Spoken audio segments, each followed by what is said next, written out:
Hello everybody, and thank you for joining us once again for one of our little videos. And today, really excited to be joined by two guests, which is great news for us.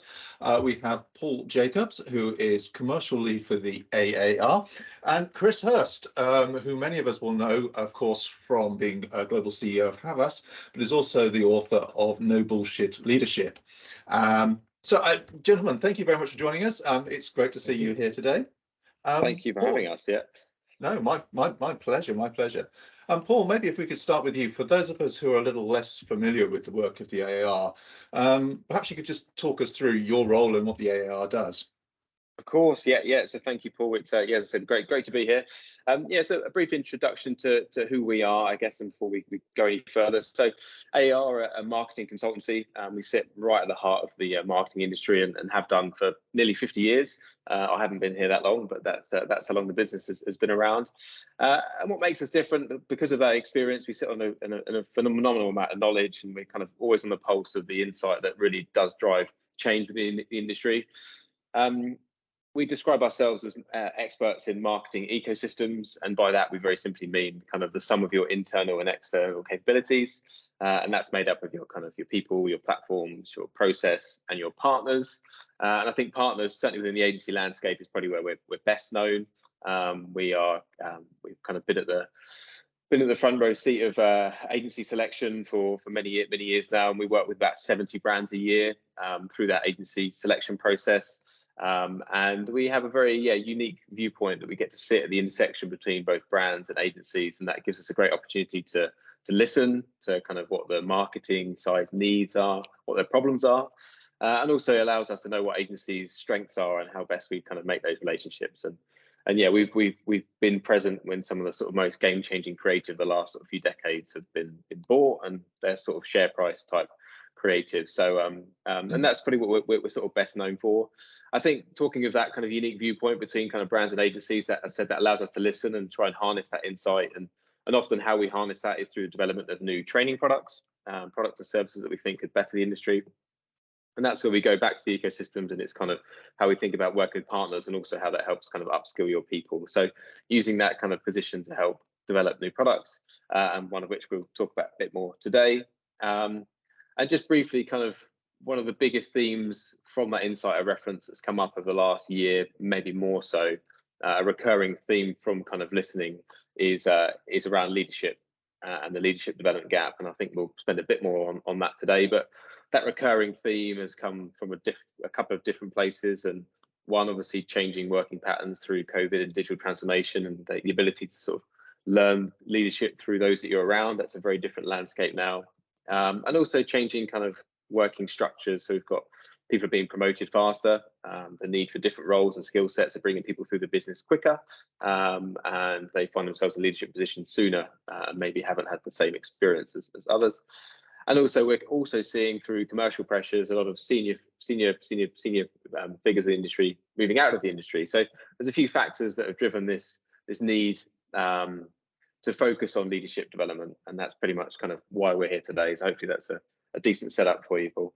Yeah, that's great. Thank you. That's fantastic. And Chris, if we could just bounce over to you, as I sort of said in the intro, many of us will know you from your former role as global CEO of Havas, but you've done a ton of other stuff, including the author in the bestseller No Bullshit Leadership. But maybe you could talk us a little bit through your career and how you've got to where you are with the AAR at the moment. Well, my first job, I worked in a factory. I won't give you too much detail of every one of them, but my first job was, I did a degree in engineering. So my first job was, I worked in a factory in St Helens, for those that know the northwest of England. And then to cut quite a long story short, the one thing I learned from that was I didn't really want to spend my life working in a factory. So I ended up in advertising, and I worked my way through an assortment of agencies, and in 2010, I was made CEO of Grey in London, which, for those who are old enough to remember, it was at the time, I think politely, you could describe it as a dog of a business. The unfixable age. I had been a dog of a business through my whole career to that point. I'm sure there was some point in the distant past when it had been better than that. But anyway, so I found myself as a CEO of that business, and I think that was really quite a big turning point for me when we come and talk about leadership. But I was the CEO of that business for around about 5 or 6 years, and in that time we took it from a dog really to being a very strong, arguably the strongest, we argued, as agencies do, the strongest agency in London at the time. I then became the UK and European CEO at Havas, responsible for sorting out their UK businesses, which as a group were a mess at the time. Not all of the individual businesses were a mess, but the group was. And then in 2019, the year before the pandemic, an interesting time to get the job, 2019, I became the global CEO of Havas. So I guess I went from essentially a single P&L CEO responsibility to a role where I had, I think, approximately about 100 different businesses reporting to me, each with their own CEO, management teams, leadership teams on every continent, across a really wide spectrum, pretty well everything in the marketing services industry, from media, creative, digital data, through to corporate PR, consumer PR, and sports marketing, everything in between the two. So that was, and I left there last summer. From that, obviously, I mean, you had a sort of tranche and great experience in leadership, and this has led to you writing the book, No Bullshit Leadership. Yep. Can you tell us a little bit about the sort of thinking behind what that is? Because it's an interesting expression that you use, that most leadership courses are snake oil, which I certainly remember from my personal experience is very true. So I'd love to get behind how you're thinking on that. I actually quite often speak on the subject of leadership, as you can imagine, and I have my little, as we all do, my little sort of 5-minute intro worked out, and I did this what I thought was a fabulously eloquent speech about leadership, and somebody, I said, are there any questions? And somebody in the audience of the day put their hand up and went, yeah, what's snake oil? So I say it's a bad thing. It's a bad thing. Let's just so I wrote the book. I started writing the book probably in about 2016, 2017. Book was published in 2019. The first book, my second book, was published this year, actually, No Bullshit Change.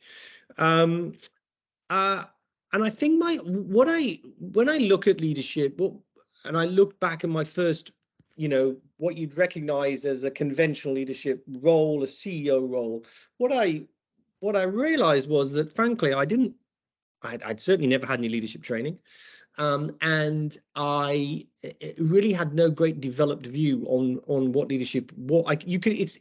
It's like when you experience it being done well, and when you experience it being done badly, but it's quite hard to describe what the differences between those two are, if you see what I mean. And my view now is that leadership really is, if you look at any business, any team, any department within a business, leadership, when things go wrong, when there are challenges, and there always are, in high performing businesses and underperforming businesses, there's always problems and challenges and difficulties. When you get to those and you peel away at them like the skin of an onion, what you discover is that the heart, leadership in some shape or form is always the problem.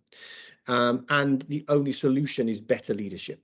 That's not necessarily always different leaders, although sometimes it's different leaders, but it is always leadership in some shape or form done better. And I think this is one of the biggest misunderstandings around leadership, which is we all recognize that obviously good leadership's a good thing and bad leadership's a bad thing. But we tend often to think about it as being the responsibility of the person right at the top with the big job title. Of course, it is that person's responsibility, but by my definition, everybody that has people they're responsible for is a leader, which means that if you have 4 people you're responsible for, you are the most important person in the working lives of those people, far more important than the distant CEO who, they may not ever meet, or they certainly wouldn't meet very often. And yet we don't think about ourselves, which means, by the way, a lot of us have been leaders from within 18 months at the start of our careers, by that definition. And yet we don't think about ourselves as leaders, and the organizations we don't work within don't think about us or treat us as leaders. And the more I think about it, the more it astonishes me, because organizations, frankly, I've run lots of organizations, that people seeing this will have run organizations. Organizations waste a lot of money. Okay. They fritter money away. Even when they try not to, they do. And yet all of them are just buildings full of people. That's all they are. Everybody watching this is just a building with people in it, and they don't own the buildings.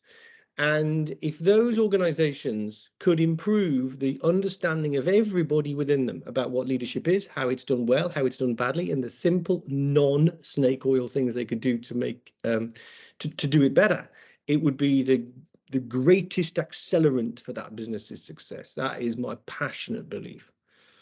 I think I'll just jump in there, Paul, if that's okay, just to sort of give some context to why we're working with Chris on the e-learning course of No Bullshit Leadership, and it is that democratization of leadership, helping those within the business see themselves as leaders earlier, and the potential they get us unlocked as a result for that. So I touched on how we kind of harness our insight, and we know leadership and the leadership development gap is an issue, and working with Chris made total sense in terms of how do we take what is an amazing book into an e-learning product that we can take to more, and how we can better the industry. And Chris talked a lot about everyday leadership, and really for us, it's about how do we better and develop and focus on the future generations.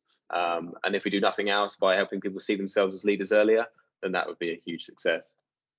Great. No, I mean, I think there's this sort of democratization of leadership, and I love, this is what really first caught my eye, to be honest with you, because like you guys, I've been in this situation, and all of a sudden it dawns on you that actually you are responsible for, albeit a small team of people, quite early on, and no one's taught you anything about this. So I mean, the joining of you two makes perfect sense in my mind. But I mean, for the people watching this, could you talk us through a little bit about how the sort of course works and what people can expect, because it's modularized as I understand it, but what sort of things will they learn, and what will be the takeouts from it? Yeah, well, actually, Chris, maybe if you start on kind of the main content areas, and I can do a bit more, Paul, on kind of how the course works and how it's deployed. Yeah. Okay. So the fundamentals of the program break leadership, break the subject into a number of constituent parts. So we start off by, I think, challenging preconceptions and misconceptions around what leadership is, and I've just touched on some of those, and that is a huge thing. You know, the fact that people think that leadership is something that is important but not relevant to them is a major barrier to individuals' careers, and a major retardant to organizational performance. So the first thing we do is we sort of try and sort of shatter preconceptions and misconceptions, and talk to people about why it's relevant to them as individuals, to help them first and foremost accelerate their careers, which I think is what we all want. Then we talk about definitions around culture. We 2 of the 8 modules are around culture. Everybody on some level understands what culture is, but we make the case that really it is a leader's superpower. It is a incredibly potent force, if you like, that leaders can create around their teams. And of course, it also, you know, all of these have a sort of evil twin, and you know, done wrong, it can also hold us back. We talk about decision making, the importance of decision making. For me, leadership is about essentially taking control, and I don't mean taking control in the sense of bossing people around. It's about understanding the levers that you have to pull and be able to manipulate those to achieve what you and your team need, and a key part of that is decision making. We talk about understanding how you understand the challenges your team face, which isn't that difficult, but often it's quite emotionally difficult for people to be honest about what those really are. And unless you're honest about a problem, you can't solve the problem. Frankly, we could see examples of that in all of our lives, business and personal, every single day. We talk about how we set objectives. Again, if there's one area where that is slathered in bullshit, it is that. So the critical role of that, and we finally talk about ourselves, how we lead ourselves, how we look after ourselves, how we keep ourselves healthy, how we help our teams stay healthy. Which again, you know, if you're not, and I don't think we are, we're not preaching to people about what healthy means. But we are saying you need to answer that yourself and work it out and make sure that you are being by your own definition. Because if you're not, first of all, A, that's crap, and B, a big part of leadership. And one of the things that motivates people to become better leaders, particularly these days, is about helping other people. Great leaders help other people. If you are, you know, not finding a healthy balance for yourself, it's going to be almost impossible for you to help others find a healthy balance. Do you want to talk a bit about the? I can, yeah, and just to sort of segue on that, I think the big part of what we set out to do, I would describe as sort of two things. One is that we want to be as practical as possible, which makes total sense with our no bullshit approach, but that you leave every module with like practical things you can use straight away. We want to be kind of the opposite of academic learning, that you disappear and are unsure about how you apply it. This is very much about practical skills and tools that you can use right away, and you can hear a lot of that in what Chris was saying. The other part is confidence. A big part of no bullshit leadership is you're not meant to fit into a box or be a certain type of leader. It's about becoming the leader that you should be and kind of giving them the confidence to do that. And we're delighted to have, like, you know, as our alumni kind of graduate and roll off of the course, we know that's happening. So we're kind of excited to get some more coming through. So so just very briefly on kind of how the course works. It's a 100% online course. It happens in a digital environment. We have a digital classroom. We have a lot of virtual live events. So it's an online training product, but we have a lot of kind of quite a high personal touch. There's a tutor and a coaching team throughout the course, so it runs across 8 modules. The primary learning content is video, and the video is driven in 2 parts really. You've got Chris, who's partnered with a coach called Bonnie Alexander, who's got amazing leadership experience herself, and that's a really nice combination of the two. And the second half of the video content, which runs about an hour per module, is some guest contributors, and we've got a really nice selection from both in and out of the marketing industry. We've got someone from the NHS, someone from the professional football industry, someone that won The Apprentice. So a really nice mixture that helps kind of build a lot of value into the learning content. We have assignments throughout. It's not a pass-fail type course, but again, we're always applying our learnings as we go. I've talked about kind of the live events as well. That's an opportunity to come together. Chris and the tutor Bonnie are always present, and the chance to ask your questions and meet your classmates kind of in real life as we can make it. And yeah, the big part of it is going through this journey together. So the classroom is created in a way you can, you know, there's a chat function where you'd recognize, and there's also an alumni group as well. So the leadership journey doesn't end when the classroom ends. So we've got an alumni group for that. And yeah, so we run 2 cohorts a year. We're in the middle of our autumn 23 cohort at the moment, and our next one will begin in spring 2024.